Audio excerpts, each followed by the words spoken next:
Hey there. I'm excited to announce this to you today. This is what you've been waiting for in your spiritual quest. This is something I've wanted to do for a long time, and I'm finally ready to announce it that it's ready to go. It's the Grief to Growth Community Circle. Now, this is a sanctuary where like-minded souls are united in their journey through grief and towards personal transformation.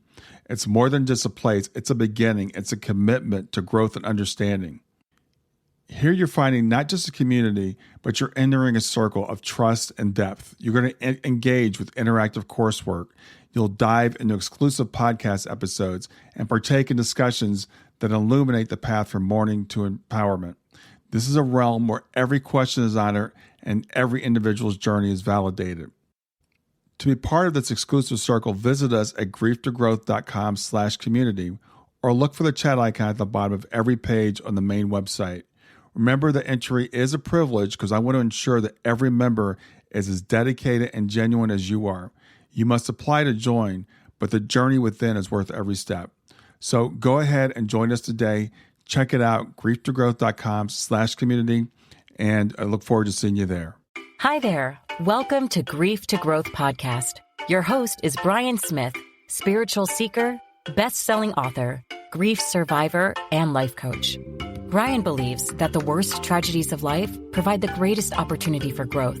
Brian says he was planted, not buried, and he is here to help you grow where you've been planted by the difficulties in life. In each episode, Brian and his guests will share what has helped them to survive and thrive. It is his sincere hope this episode helps you today. Close your eyes and imagine. What if the things in life that cause us the greatest pain, the things that bring us grief, are challenges? Challenges designed to help us grow, to ultimately become what we were always meant to be. We feel like we've been buried, but what if, like a seed, we've been planted? And having been planted, we grow to become a mighty tree. Now, open your eyes. Open your eyes to this way of viewing life. Come with me as we explore your true, infinite, eternal nature. This is Grief to Growth, and I am your host, Brian Smith. Hey everybody, this is Brian back with another episode of Grief to Growth. And today I've got with me Susan Combs. I'm going to read her bio and then we'll have a conversation like we always do. She's the president of Combs & Company, a full-service insurance brokerage firm based in New York City. She started the company when she was 26 years old with a drive to do more, better. That's her internal mantra and has resulted in numerous successes and firsts, like being named the youngest national president in the over 85-year history of women in insurance and financial services, and the first female broker of the year winner for BenefitsPro. She's a Missouri girl in a New York world, and it's the lessons she's learned during her Midwestern upbringing and 2+ decades in New York City that are the basis of her book. And the insights contained in these pages come from her family, her friends, her colleagues, and life in general. But the most important teachings are from her late father, who the book is named after. It was his steady guidance in life that set Susan's foundation, and it was his passing that inspired her new movement, Pancakes for Roger. And her website is actually pancakesforroger.com. When she's not running her business or trying to help others through their own challenges, you can find her flipping tires at her beloved CrossFit gym, supporting the Missouri Tigers, Kansas City Chiefs, and Royals, or slaying the dragons that have come her way. So with that, I want to welcome to Grief to Growth, Susan Combs. Thank you so much for having me, Brian.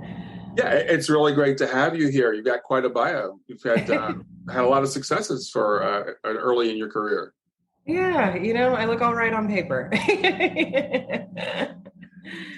So tell me about let's start with your father. Let's start with the title of your book and the title of your website, Pancakes for Roger. So tell me about Roger. So, my dad was a giant in my world. I mean, he was an incredible man. He was a civilian world. He was a judge, but in the military world, he was a major general. But he was a pillar in our community, church board member, confidant, joint chiefs of staff member, husband, father, uncle, grandfather. And, but at the end of the day, he was just my dad. But he was a complete and total badass. I mean, he served our armed forces for 39 years and 4 months, serving in 3 different branches. He was a Marine Corps helicopter pilot. And then he ultimately passed of Agent Orange related throat cancer that he was exposed to during his combat days in Vietnam. And he passed away August 22nd, 2018.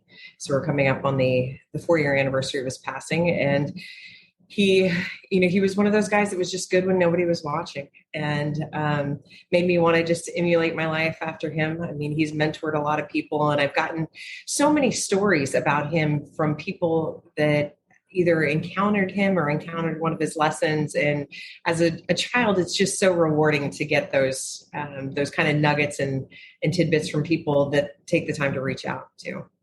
Yeah, sounds like an incredible man. So where did the title come from, Pancakes for Roger? So the title kind of came from an encounter I had with my father. As you said, I live in New York City, and I have for over 20 years now. But I was very fortunate enough to have set up my company from the very beginning to be remote from the start. So my philosophy has always been, if you have your computer and your phone, you should be able to work anywhere in the world. I have a wonderful, beautiful office that I love, but it's nice to have that flexibility. And we had that flexibility long before COVID and the Zoom days. So I actually moved back to Missouri to help care for my father when he was kind of coming to the end of his life. And he was diagnosed with the Agent Orange relay cancer in 2008, and we had 10 relatively good years, and then he relapsed twice the last year of his life. So my father and I were very regimented people, and type A's. My dad always said we have 2 type A's and 2 type B's in our family, and he and I were the type A's. And so he and I just had kind of a schedule going where I'd get up at 5 a.m. every day. I would check on him. As long as he was good, I would go to the gym and come back from the gym, check on him again. As long as he was still good, then I would go shower, get ready for the day, and then come down and then help him get his tube feeding, since he had that's how he got his nutrition, and get him settled in his recliner for the rest of the day. And I would just literally sit on the floor at the coffee table in my childhood home working all day. And then if he needed something, I would help him. But one morning he beat me to the table. I was coming down from showering, and I went to his hospital bed because he was on hospice, and we were fortunate enough to have a great long-term care policy where we could have that coverage at home, so he could be around the things he loved and the people he loved when his time was limited. Yeah. And he wasn't at his hospital bed, and I rounded the corner, and he was in the kitchen, and he had his placemat, and there was the place setting, and he was getting all set up. And I looked at him and I said, "Dad, what are you doing?" And he said, "Well, I want pancakes for breakfast." And it broke my heart. I mean, I'm sure you've had people that listen to this show that have experienced people with feeding tubes. And my dad also was on oxygen full-time too. And all the nutrition has to go through the feeding tube. And so pancakes is just a request that can't get fulfilled. And I looked at him and I said, "Oh, Dad," I said, "there's nothing in this world that I want to give you than pancakes. But we're on hospice, you have a DNR, and if you choke, we're done here. And I just don't think we're quite ready to be done." And he looked at me and said, "Oh, yes, I can." Matt said I could. And Matt's my brother, and he's a nurse, and he wasn't there that morning. Mm-hmm. So I knew we were dealing with some confusion from his oxygen level getting too low. Mm-hmm. So I looked at him, I said, "Well, let me see what I can do." And I went and took his feeding tube formula, heated it up for 14 seconds. The general never wanted 13 or 15. It had to be 14. And I brought it back over to the table, and I set down the pitcher on the table, and he said, "What's that?" And I said, "Well, that's your syrup." And he looked at me, and his oxygen levels had started kind of rallying around, and he kind of smiled, and he said, "Okay." And so a few short weeks later, he passed away, and I came back to New York, and I took one day off of work. And my husband said to me, he's like, "Why don't we go have some pancakes for your dad?" And so I was actually looking on social media this morning, trying to see when that first picture of the Pancakes for Roger was taken. And it was on August 26th. And so my husband took a picture of me enjoying pancakes. I relayed the story and saying, it's just the little things in life that really can make such a big impact. And our lives can all change in a blink of an eye. And things like enjoying a stack of pancakes could just be taken away from us. So if you're so inclined, go have some pancakes for Roger.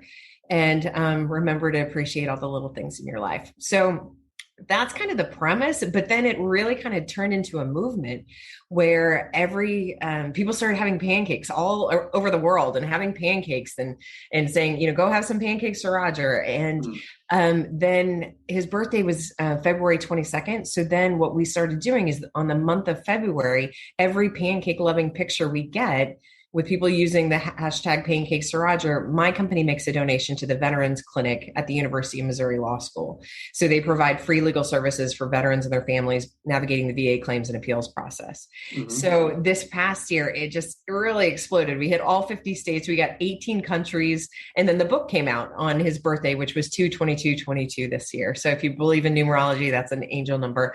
And so that's kind of a cool coincidence, if you will. So that's kind of how it got going. And then the slaying dragons part, I fought for that. I was like, so I woke up at 2 a.m. and because we were thinking Pancakes to Roger, a mentorship guide for life. And then I woke up at 2 a.m. and I was like, mentorship guide for slaying dragons. And my team was like, I don't know, Susan, I don't know. And I said, you don't know me yet. You don't know me really well. As soon as you know me, you know this is right. And so I started testing the full title out on some friends. And my girlfriend, Kat, she relayed a story to me about when she was graduating high school and the superintendent was speaking and was saying, I know you guys want to go out and spread your wings and slay some dragons, but why don't we try lizards to start? And she said, I'm sitting there as an 18-year-old kid saying, I'm going to go fucking slay a dragon. I'm not going to slay a stupid lizard. And so when she told me that story, I was like, that's got to be it. That's got to be it. So, and all a dragon signifies is just an obstacle in your life. I mean, all of us have trials and tribulations. All of us have goals that we set that we want to achieve. A lot of us have things that we've overcome. We can have different past experiences with abuse or just with, just lofty things that we want to achieve, whether it's graduating college, getting a master's degree, getting a different designation. And so those are just dragons that we all kind of slay along the way. Yeah, I love it. I love the title. I love the story behind the title. Tell me about growing up with your father. What was that like? Yeah. So I grew up in a town of 986 people in the northwest corner of Missouri, where I grew up. Far different than New York City with what I think we have 8.5 million people now here. But I grew up in a small farming community. I grew up 6 miles away from my family's farms that we still manage. And my dad was literally born on the farm. And even though, my father had seen the world and he really exposed us to the world. I mean, my mother was also a travel agent and my dad traveled a lot for work with the military. And they let us know that the world was bigger than our backyard. But if we wanted to come back to our backyard at any given time, there was no shame in that. Mm-hmm. So I think my dad had hopes and dreams of me, finding a boy in King City, Missouri and settling down and buying a yellow house with a porch swing and buying some horses. And I did pretty much the opposite. And so, but, my dad and I always we would always say, give me the Reader's Digest version. So we always said that my dad and I could achieve in a 10-minute conversation what people could do in 3 weeks. So we just kind of got to the point, we had our heads in the game and we just communicated really, really well. So when it came time to helping him with his care, when he was on hospice, he kind of gravitated to me. Not that the other members of my family weren't so pivotal in his journey there, but just our thought process was very, very similar. So I just spoke to him how I'd want somebody to speak to me, and I treated him like a person. And my brother Matt, that is an amazing nurse. He was an oncology nurse for a number of years, and now he's actually a hospice nurse. Wow. And a hospice case manager. But for him, with his training, he could compartmentalize what we were doing and helping my dad. And so he treated him more like a patient. And, that's your own protection mechanism because based upon your training and things like that, neither one's right nor wrong, but it's different. So I think for us as a family, it was very much a blended different strategies on caretaking. And that's what really worked for us too. Stay with us. We'll be right back. Hey there, something I want to tell you about today. My podcast platform, Buzzsprout, has recently made it easier for me to allow you to support me financially. Go to www.grieftogrowth.com/subscribe. That's grief2growth.com/subscribe. And once you're there, you can sign up to support me financially. Now, you can do it for as little as $3 a month or, of course, as much as you'd like. If you do that, you'll get access to bonus episodes, and you'll see those in the regular feed. They'll have a lock on them. But when you become a subscriber, you'll actually get access to your own private feed, and you'll be able to listen to the regular podcast along with the bonus podcast for the subscribers. I want to thank you for listening. I want to thank you for sharing the podcast, and I want to thank those of you who support me financially. Have a great day, and on to the episode. Wow. Wow. That's amazing. So tell me about, you talk about slaying dragons in the book title. I know you have some advice for women. So what type of advice do you have when it comes to slaying dragons? Oh, it really depends on the day and depends on the subject matter. But Yeah. some of the biggest lessons, I think one of the best lessons I tell people all the time is drive the car.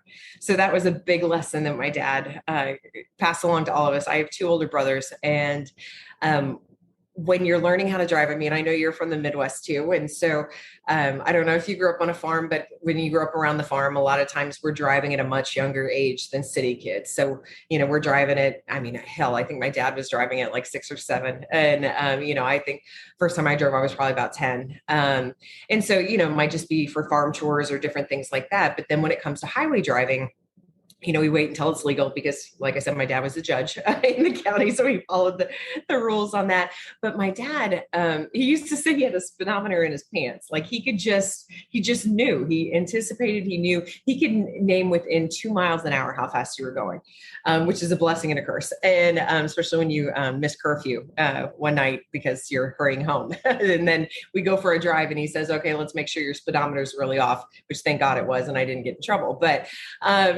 when it came to learning how to drive, he would literally jerk the steering wheel and we'd go off the road. And he would always have this cadence in his voice, just drive the car, drive the car, drive the car. Because he used to say, you could be the greatest driver in the world, but you have to anticipate the people around you. And growing up in a rural area where I did, and also like where, you're probably from in Ohio, we have a lot of Amish. And so it's like you could pop over that hill and there could be a horse and buggy that you're not anticipating. There could be farm equipment. There could be livestock. There could be somebody that's just not paying attention.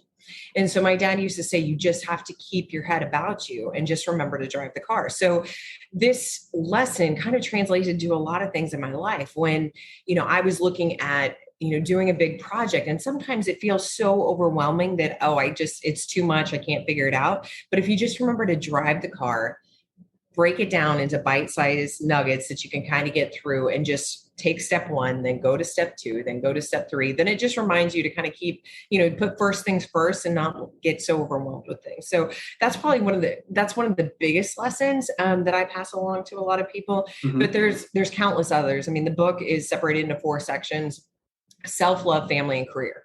So it kind of has different lessons for different areas. So whatever you're needing at the time, you can kind of, pick and play type of thing.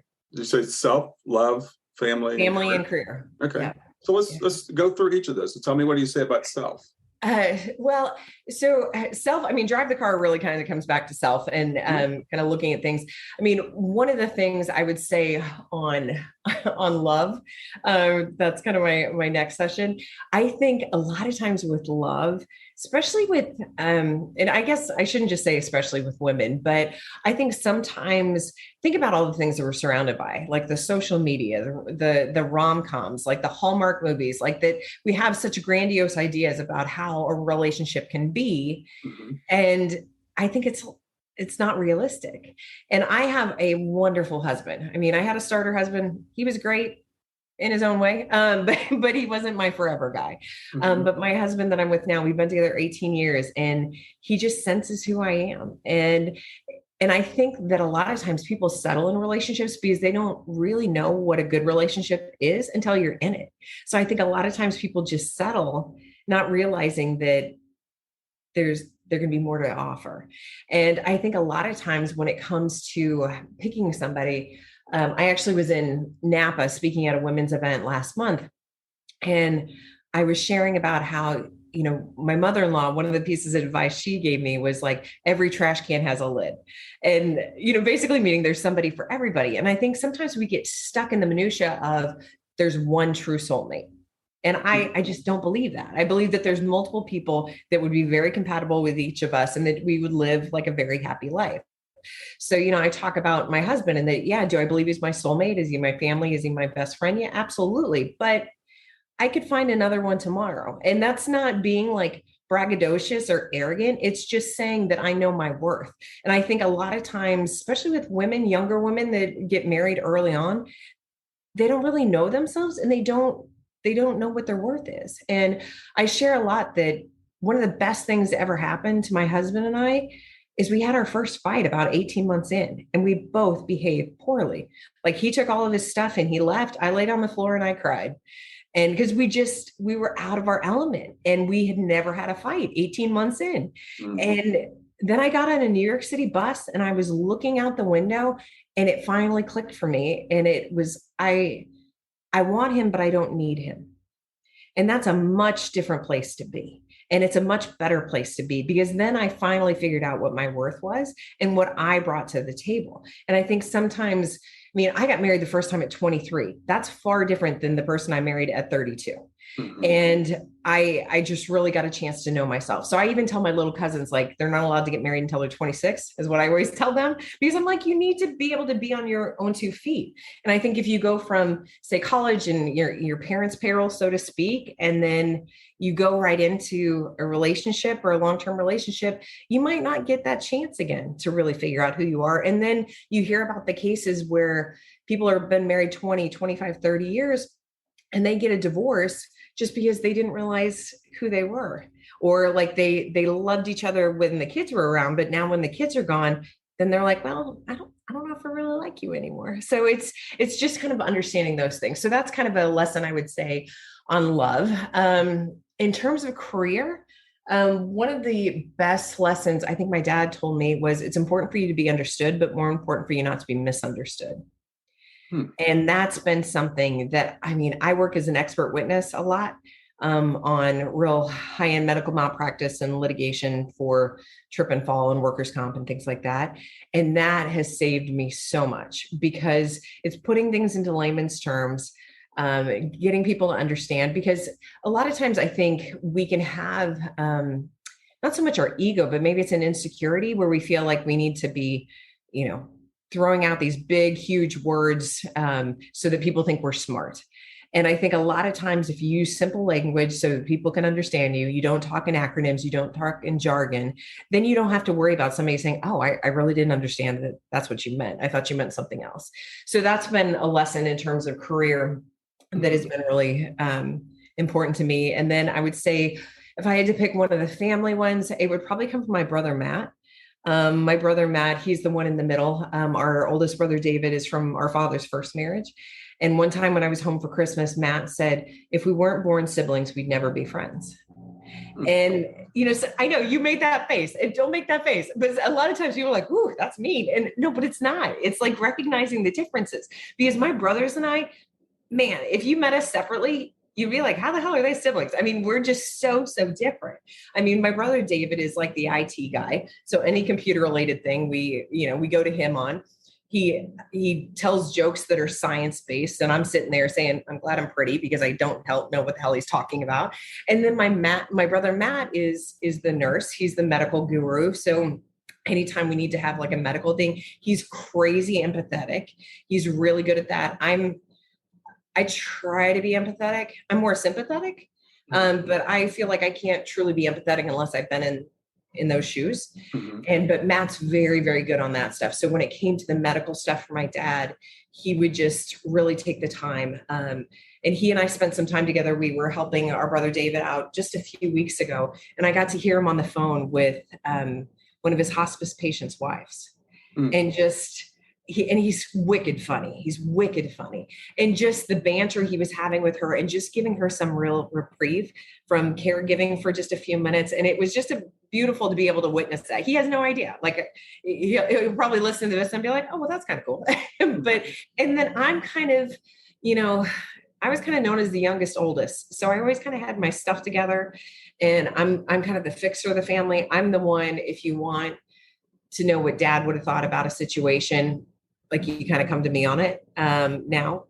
So my role's really shifted quite a bit within the family, but we're just also so different. But I think that sometimes when you take a step back and you understand how each person kind of thinks, those can be the little things that just grate on you as a kid. They can even grate on you as an adult. But if you can take like a 30,000 foot view and really kind of look at what we're all good at, then we can tap each other in when it's appropriate. And it just makes it a lot easier, because I know that I can't handle everything. I know I'm not good at everything. But then I know, like, for example, with Matt and my mother, if she's struggling with like a mental health thing, or, she's been depressed about our dad being gone, I'm not good at that. I'm so not good at that. And Matt is great on that. And so I'm like, that's your lane. You handle that. I can handle the farm. I can handle the finances. You handle mom and the medical stuff. He's like, okay, fine.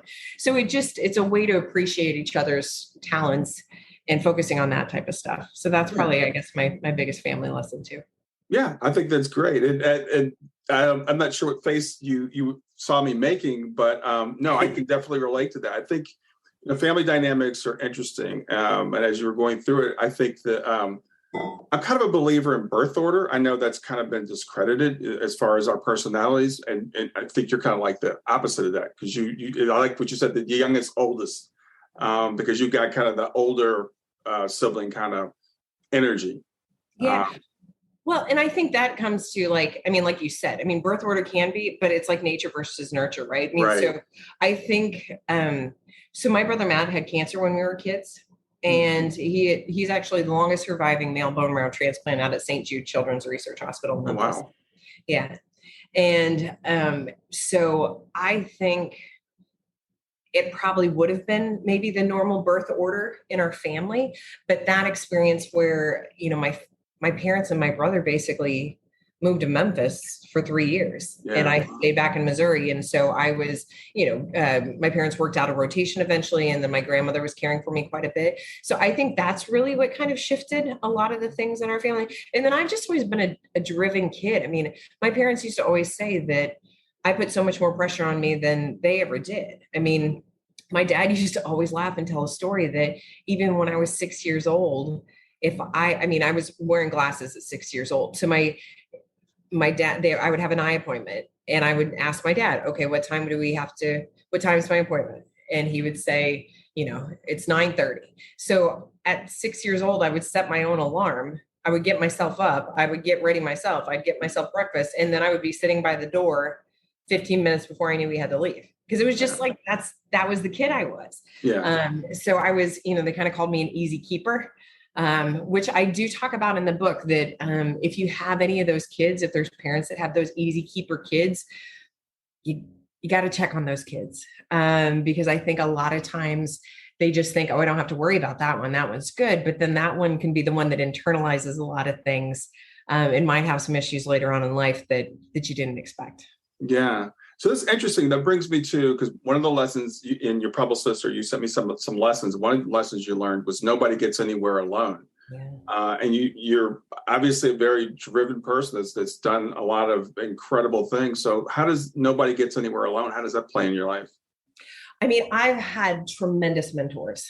And so that was one of the things, like when I decided to write the book, when I publicly speak, I've always ended with unsolicited advice. And they've been little quotes that I've gotten from people throughout my life. And so I always thought it'd be cool for a premise of a book to have each quote be a chapter, give more information on that person, and then like how to plug and play that information. So the book was never supposed to be almost entirely about my dad. But then my dad took over the book like the general did. And so, that's why it's mattered with other people. But I realized that I've been blessed enough to have some great mentors. I had a great father. I had a great family, but not everybody does. And so that's one of the things I talk about in the introduction for the book, that like, if you don't have a mentor, let this book be your mentor until you get one. And because I think when there's a lot of us that feel like, hey, we're self-made. And yes, that's true to a certain point, but there's always people that helped you along the way. Whether it was a parent, whether it was a teacher, whether it was somebody that you had shared experience. I think people think of like a mentor-mentee type of relationship, but I think one of the most valuable relationships you can have are those peer-to-peer mentors that are people that are in the same industry or similar industry that you're in, that you have that kind of shared connection, but then it's more of a, an outside view, but they know you very, very well. So I have two friends, Julie and Chris, that are big time peer-to-peer mentors for me. But they not only peer-to-peer mentor me with business, but also with life. So they know my family. I mean, they showed up for me. My father was buried at Arlington in September of 2019. They came to the service. They've met my family. They've been integrated into the family. And so I think that that's so important, to surround yourself by the right people and to have the right tribe, because it's almost like an insurance policy. I mean, you talked about, that's my background. You got to get that in place before you need it, because you can't expect people to come and save you and help you out when you haven't built that social capital in that relationship, so that you can, take a deposit, or take a withdrawal from that account when you need it, type of thing. Yeah, I think that's really great. I think it's great you put that in the book, because I would imagine people look at you and think, oh, she's independent. She can do it on her own. Stay with us. We'll be right back. Hi there, I'm really excited to tell you about my latest ebook. It's 4 lessons that you can learn from the near-death experience without going through all the trouble of dying to learn them. I've been studying NDEs for several years now. I am completely convinced that not only are they 100% real, but that there's some very universal wisdom that we can get from the near-death experience. And I've distilled that down in this book into 4 short lessons. And I've also given you all the reasons why I believe that NDEs are absolutely real. So go to www.grieftogrowth.com/NDE lessons to pick it up for free. www.growth.com/NDE lessons. I hope you enjoy it. Yeah, but see, I have to remind people of that, that I can't always, because I remember our father hadn't passed yet, and I was back in Missouri, and I had a big meltdown with my brother, Matt. I remember I was up in my bedroom, my old bedroom from where I grew up, and I just lost it. And I was just like, and I remember saying to him, I was like, you guys think I have this cake life, and but I've worked really, really hard for what I have, and I'm not even just talking about like money and treasures. I'm talking about mentally and working on myself and doing those things. And I said, you can ask me how I am too. I was like, I don't need to be saving everybody. I need somebody to check in on me from time to time. And that, I think, to finally have a voice and finally say that was so big, because a lot of times I always envision I'm like a freaking plate spinner, right? And so you're going from one plate to another, and you're like, oh my God, something's going to fall. Something's going to fall. Something's going to fall. And then it all goes to shit.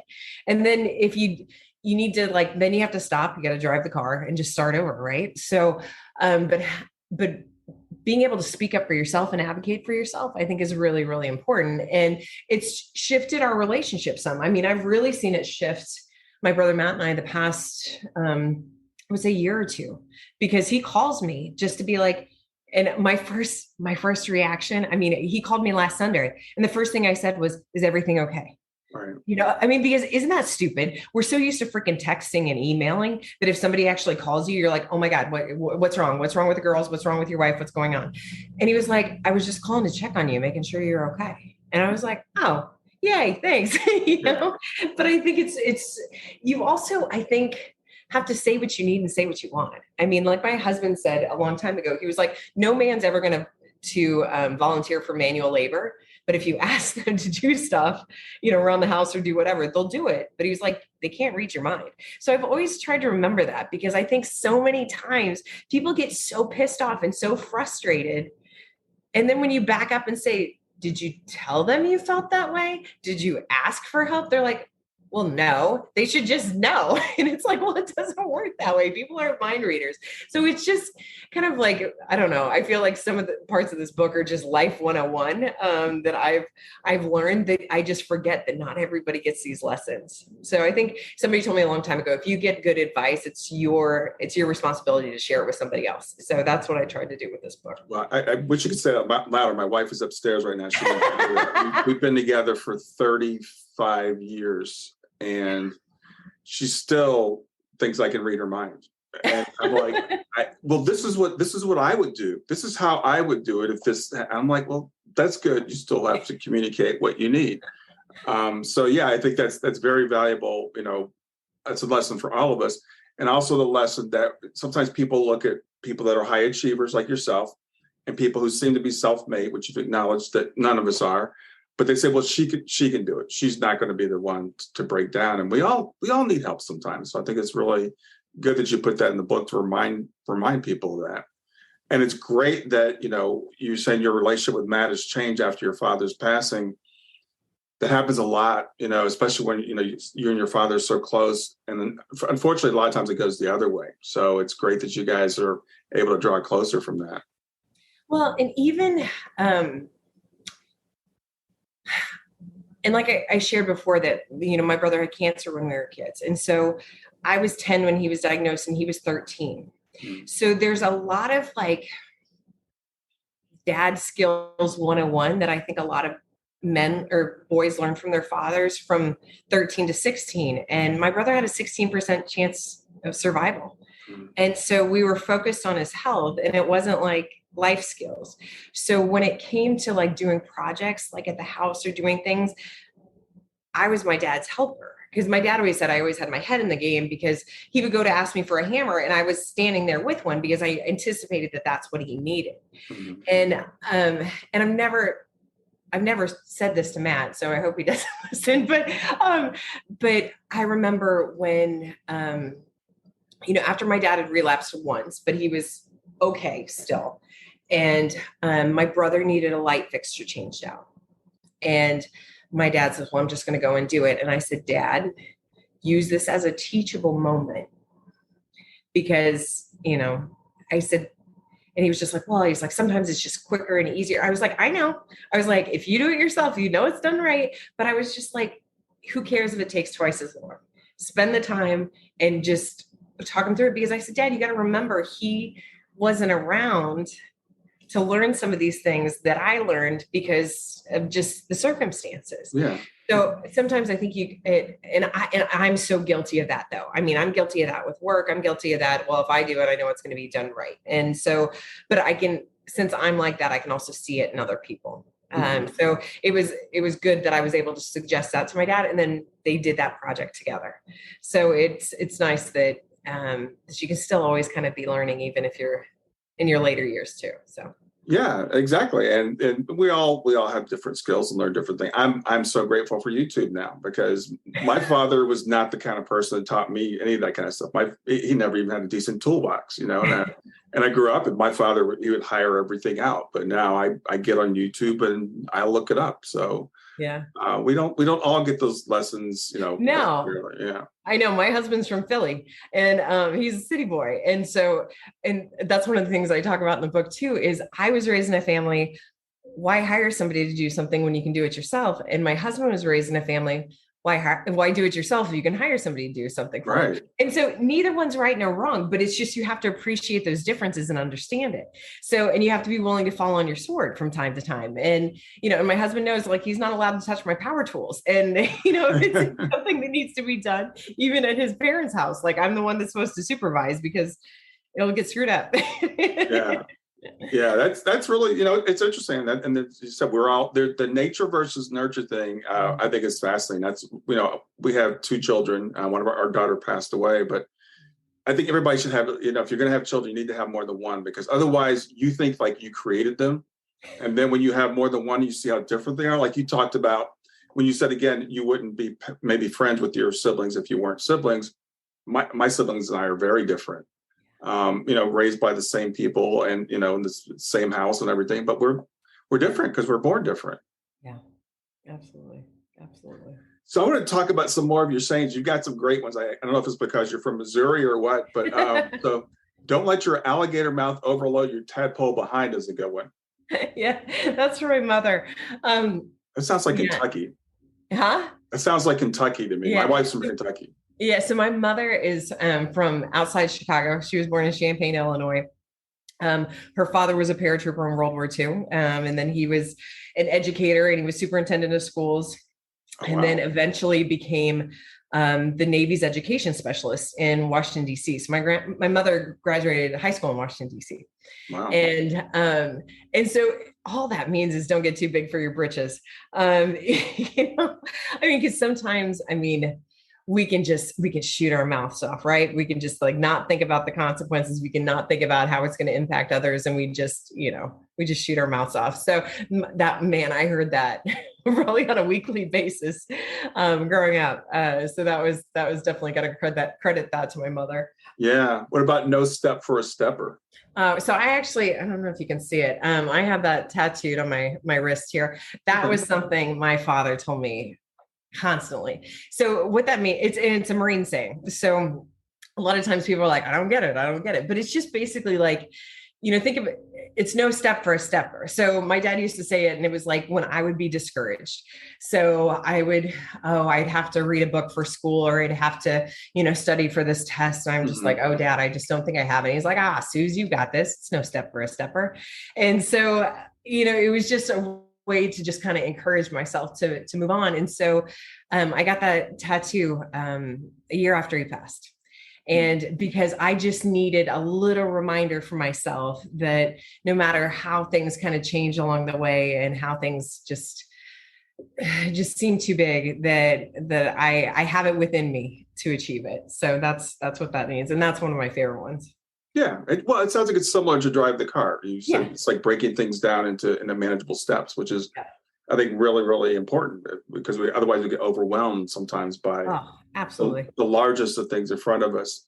So you tell your readers to navigate the 3 facets of life. What does that mean? That's a good one. So that one, I get a lot of people that ask me about that. So, and I don't even remember.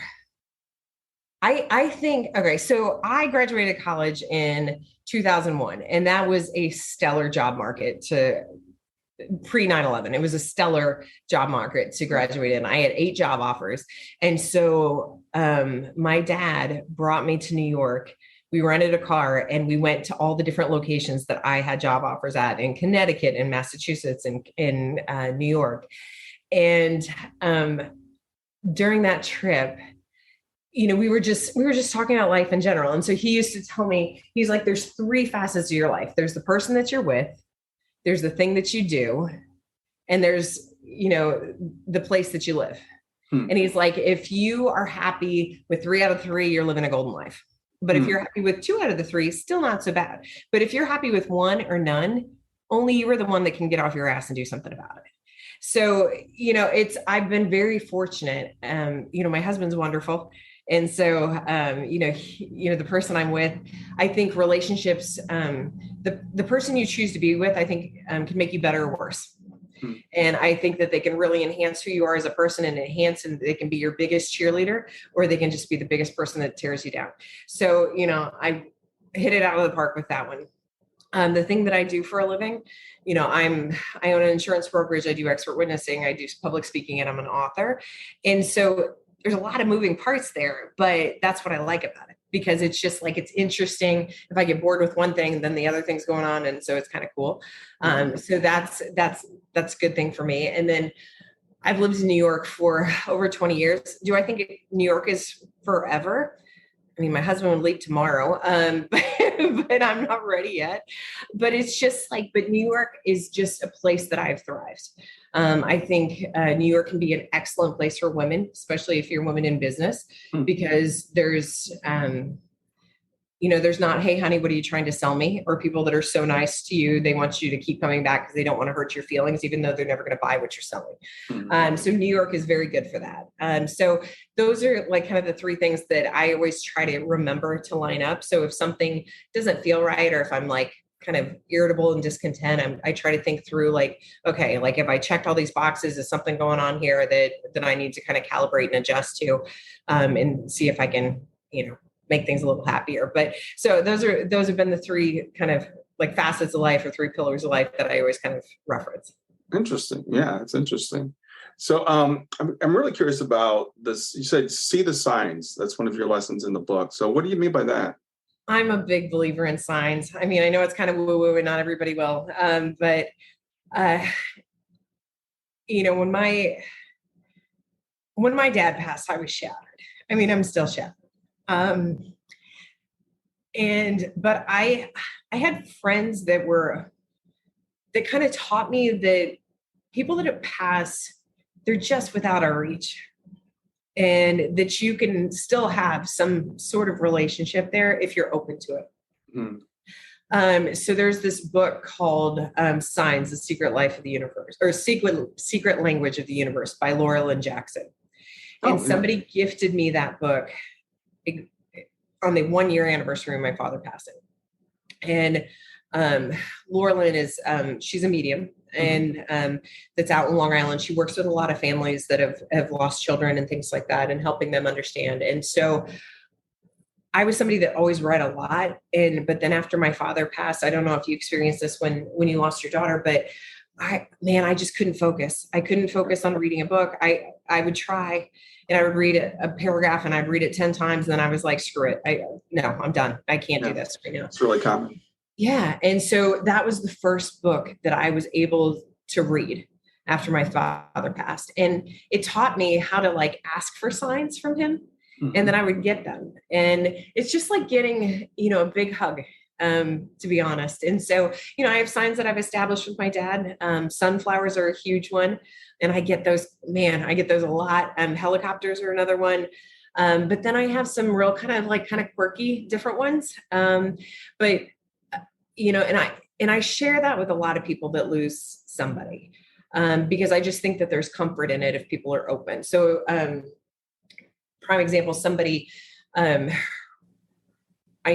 I know through, Missouri or whatever, lost their mother a couple of weeks ago. And I reached out to them, and I said, I would, and because I always reach out privately. I don't like doing somebody puts a post on Facebook and everybody's like, oh, I'm so sorry, and everything like that. Like, I just feel like I don't know, it's canned. Right. So I try to reach out privately and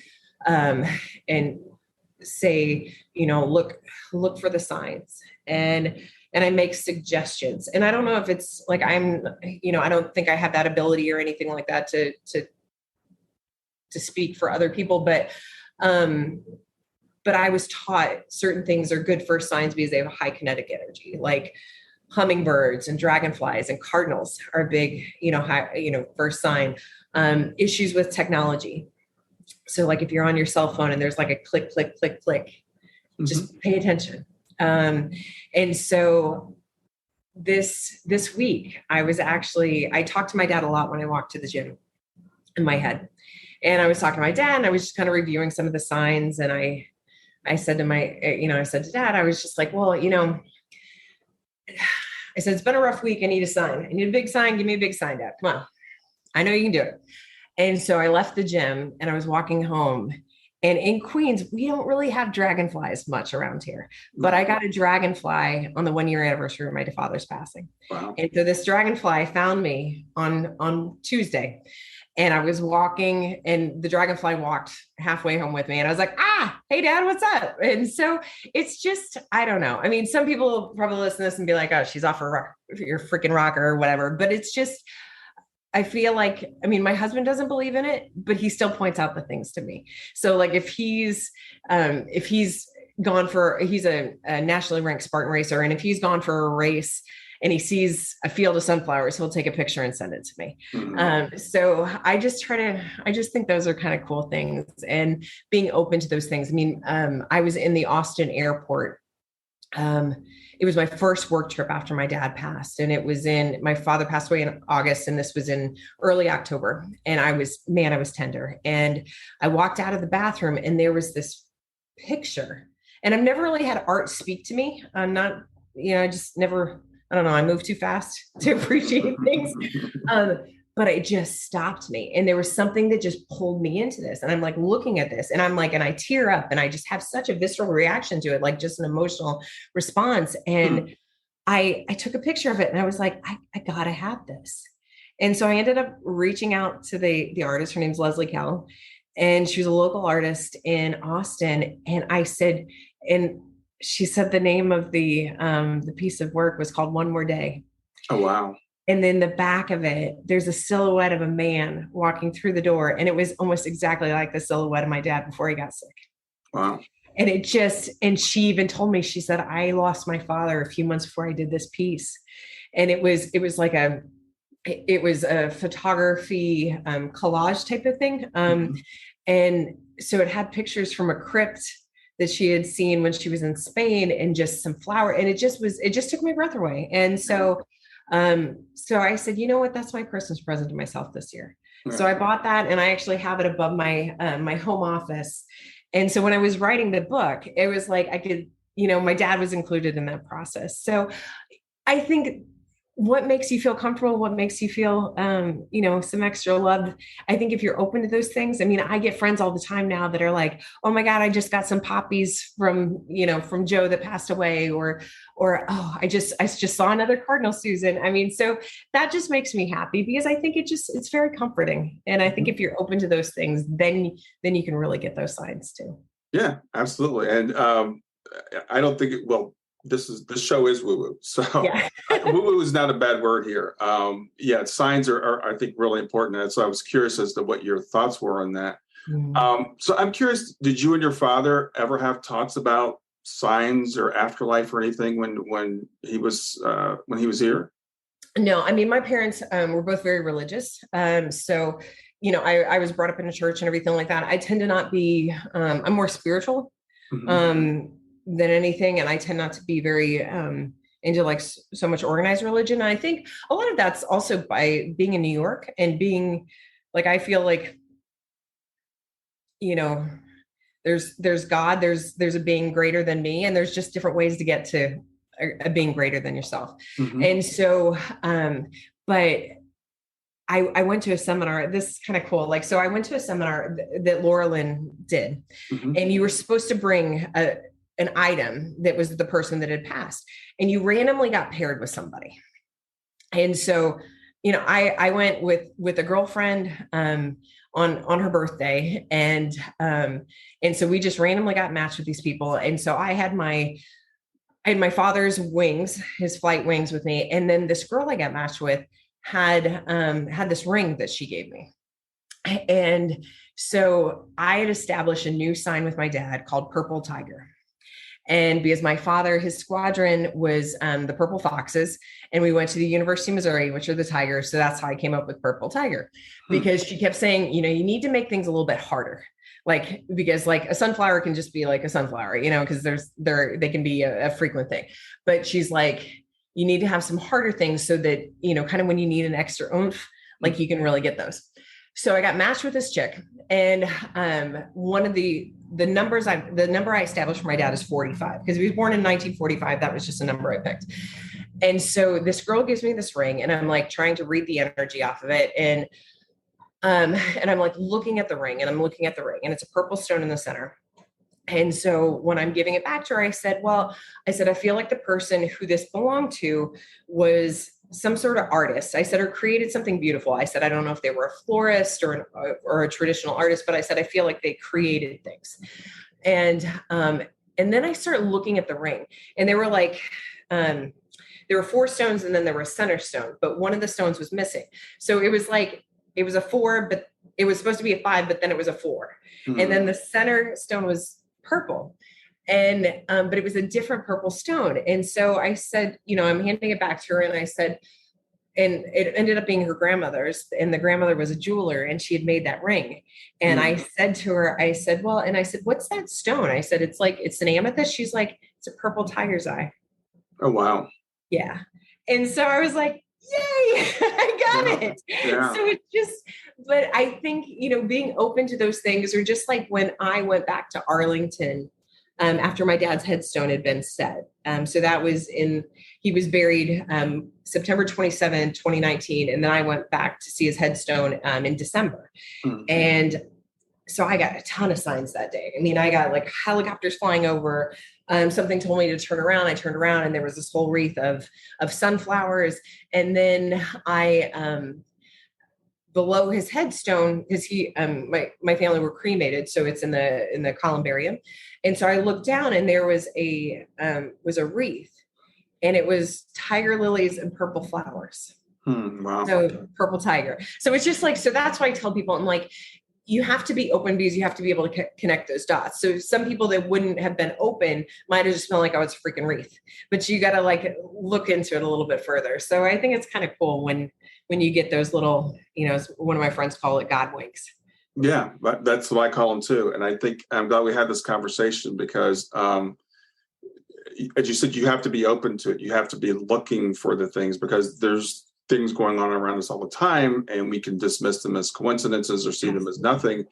And when you talked about in the airport, that picture speaking to you, to me, it just shows you were connected with the artist on a spiritual level. I don't think it was the painting that spoke to you. I think it was what was behind the painting. Yeah. That's sweet. Well, and so my brother Matt, because this is kind of a cool story. So my brother Matt, like I mentioned, he had leukemia when we were kids, and he was diagnosed in 1989, and then he relapsed, and then he ended up having a bone marrow transplant. And now this type of cancer, it's in the 90 percentiles on survival. So it was totally different.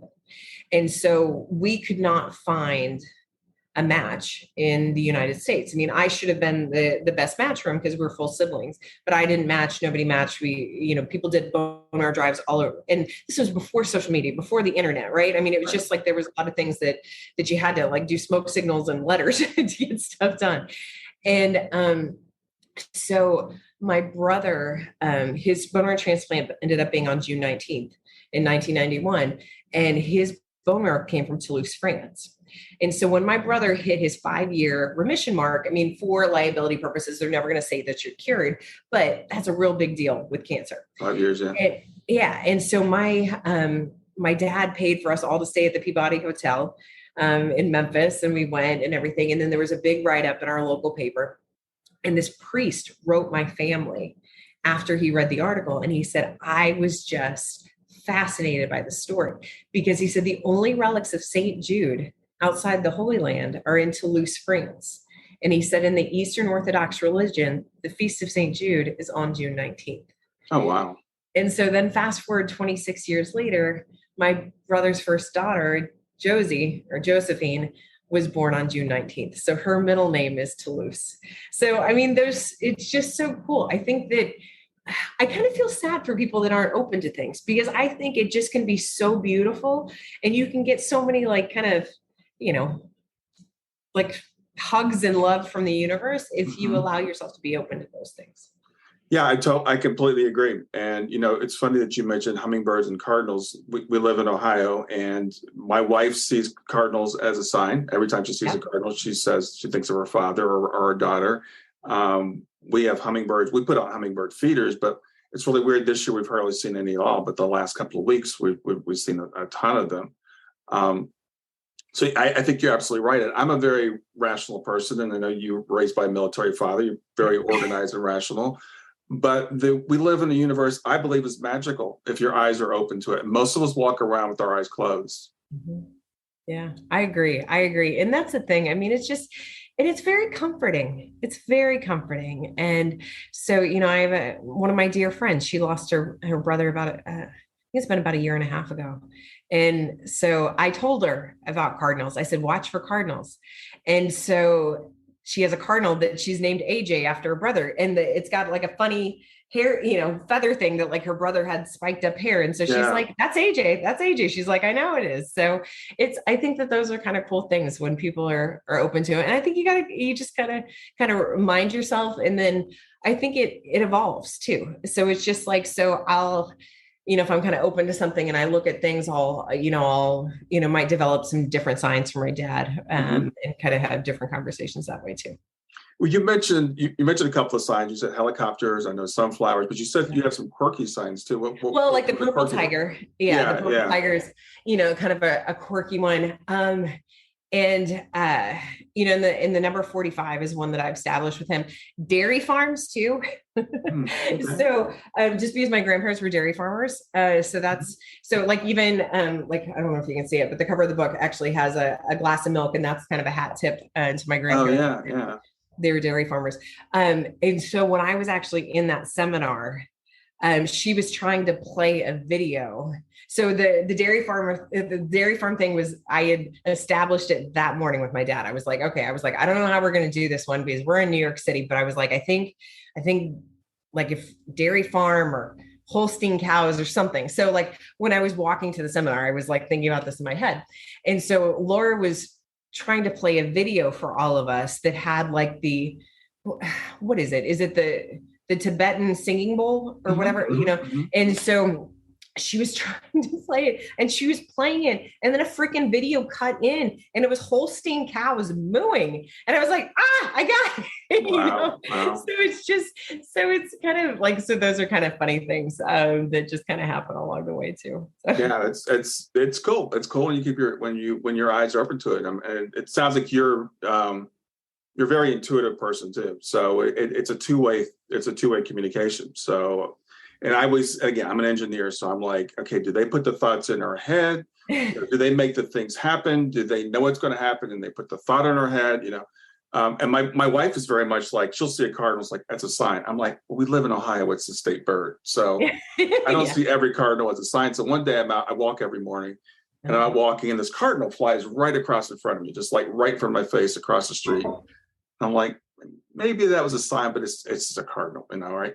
And then like 2 seconds later, this little golden finch flies across and lands in the yard next to me. And those are very rare here. And I've never seen one land like right there next to me. It was kind of like my daughter's going, yeah, you didn't take the cardinal, but you got, I sent you the finch. Yeah. I mean, because I can see her face behind you and she's got a lot of light, right? I mean, it's just like, I would establish that finch. Yeah. As a sign with her. And I think you'll get them if you ask her for it. Oh yeah, absolutely. So I'm also curious about this. You talk to your readers about being proactive through grief. What does that mean? I think that, kind of like talking about like building your tribe before you need it. Mm-hmm. So that was one of the things, I mean, that, I don't have family in New York. Really, I have one cousin that lives here with her husband. But, I don't see her that much. But, when it comes to my nuclear family and everything like that, I didn't have that. And I remember when I moved to New York, my dad said, find the alumni chapter from the University of Missouri, because he said, you won't have to explain yourself. People will just automatically understand where you're from and it'll just be easier. So I kind of took that to heart, and I've really built such a great chosen family here. Mm-hmm. And I think that sometimes, family can be such a hot button for so many people. And so when I talk about family, I'm like, look, I was like, there's some people that adore the family, some people that move across country from the family, some people find out they have a secret family. I was like, and then you can have, some people that don't have any family, so they can pick and choose and make their own family. And I think that the chosen family can be almost so much more important sometimes, because they can see you more as a complete person, because your family's always going to have its own preconceived notions. They'll look at you as the kid with pigtails and braces that sits at the kids' table at the holidays, and they don't see you as a fully formed human. Your chosen family, that have entered into your life as an adult, they see you more completely than a lot of times your family can. So I think having those people kind of connected, knowing what you need, and I think being okay to advocate for yourself and stand up and say like, no, I can't do this right now. I just can't. I can't, because I think, they always say, how do you get something done? Give it to a busy woman, right? But it's just like, it's okay with saying no and making that be a complete sentence. And so I think it's important to like kind of understand those type of things, but then also look at, ways that, like, I truly feel that sometimes, especially when you're dealing with grief and loss, we can focus so much on ourselves, and it can become a very selfish place. But if we reach out and can help others, that really gets us out of our own heads, and we can make a further impact. So one of the things that I've done since my father's passed is I've become a hospice volunteer, just as a way to be a living tribute to the hospice people that took such good care of our family when my dad was sick, but also like to understand, because I think a lot of times with people in hospice, they don't understand it until you've experienced it. So I think hospice is one of those things that it's like, you can't be empathetic until you've been there, because people just think, oh, it's dark, it's so horrible. I'm like, oh, how could you do that? How could you, like my brother, how could you be a hospice nurse? But it's such a beautiful thing. And when somebody allows you into that process of when you're going to be crossing over, it can be just magnificent. And there's this book that I read. I literally finished reading it on the flight home. So I had been in Missouri for a long time, and then I came back, and a few days after I came back, because my dad was doing better, and then literally I landed, because I landed on like I was back in New York on August 20th, and I was flying back on August 21st. And then my dad passed on the 22nd. And I finished reading that book on the plane, and it was called Midwife for the Souls. And it was written by a hospice nurse. And it talked about the signs of when somebody's passing. And it talked about kind of like their mental process of when they're crossing over. And it was very beautiful, but it was also, it allowed me to understand what he was kind of going through. And then it also made it so that I could see the signs of when it was getting close. And so we had a rule in our house that if anybody woke up at any given time, you checked on dad. If you had to go to the bathroom, if you wanted to get a drink, you checked on dad, because he was on oxygen and he could turn and the nasal cannula could come out and he could get his oxygen, deprived, and then he could have some confusion. So, since I finished that book, I woke up it was like 3 or 3:30 in the morning. I went and checked on him, and I could see that we were getting to the point. And I went to my brother and I said, I think it's coming. I think it's going to be soon.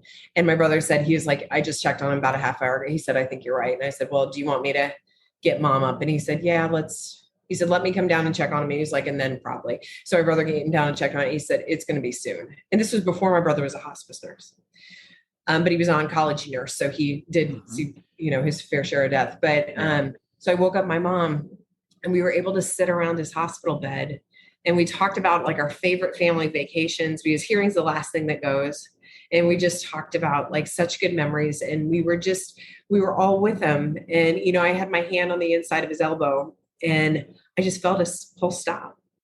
And I looked at my brother, I was like, he's gone. And then my brother checked with the stethoscope, of course, and he's like, yeah, he's gone. And it was just, I think when you don't live around family and you think like, oh, you rationalize it in your head, like it's going to be okay if I'm not there. Because I knew it was a coin toss if I was going to be there, if he passed or not. And I'm so glad I was there. I'm so glad I was there. And I'm glad I read that book, because I don't think I would have had the awareness to have woke up my brother, woke up my mom, and we could have just all got up that morning and he could have been gone and not have been with him when it happened. So, yeah. It's beautiful that you had that moment. It's to me that moment's really interesting, because a lot of times, and you might know this from being a hospice volunteer, a lot of times they will wait till the family's gone to pass because they want to pass alone. So people will sit vigil, and then they leave to go get a cup of coffee, or they go home to take a shower, and that's when they slip away. So everybody's or the reverse different. Happens, right? Yeah. I mean, because that's what happened. I mean, so my mom was with my dad's nurse, and his oxygen level was going down. And the hospice nurse, her name is Jennifer, and we're still all in touch. Our family is with her. And she said to my mother, she said, he's passing.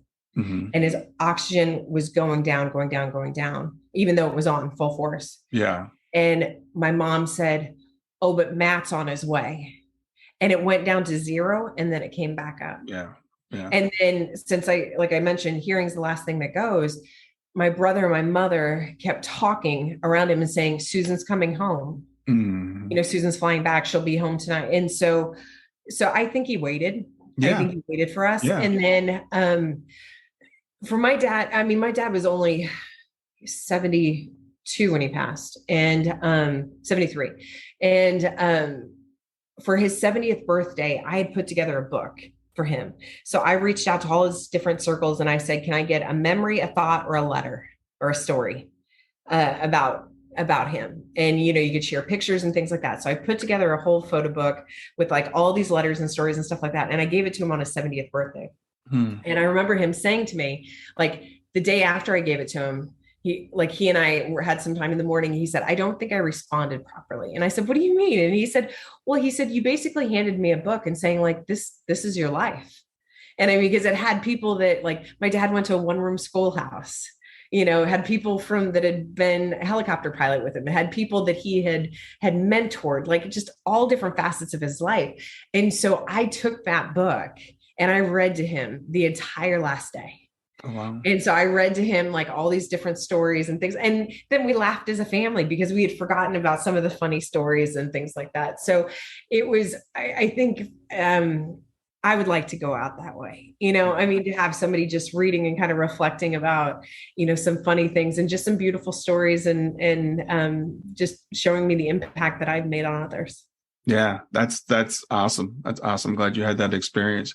Susan, we're actually running out of time. It's been really, really great meeting you. It's been a pleasure getting to know you. Tell people where they can find you and find out more about what you do and your book. Sure. So the book can be found at www.pancakesroger.com, or you can just go to Amazon and go Pancakes to Roger. There's only one book like that. Right, right. And then on the website, you can kind of connect through all social medias. Because my social media, like the Instagram, is at Combs and Company, and then my social media chick made me get on TikTok. So there's TikTok videos. So I always tell people, if you don't have time to read the book, if you read it start to finish, it's about 3.5 hours, but you can pick it up and put it down very, very easily. Mm-hmm. But you can just follow me on social media and you get a video every Tuesday with a different chapter. So if you don't have time, you can just listen to it and you'll read the book that way. Awesome. Well, great. It's been really good getting to meet you. Have a great rest of your day. Thank you so much. Have a good day. Thanks for listening to Grief to Growth. Brian hopes that you find this episode helpful and will come back for future episodes. Brian's best-selling book, Grief to Growth, Planted Not Buried, is a great resource for anyone who is coping with grief or knows someone who is. If you enjoy the podcast and would like to support it, there are 3 things you can do to help. The first is to share the podcast with someone that you think it will help. The second is to go to iTunes, rate, and review the episode. The third way you can support the podcast is by becoming a patron.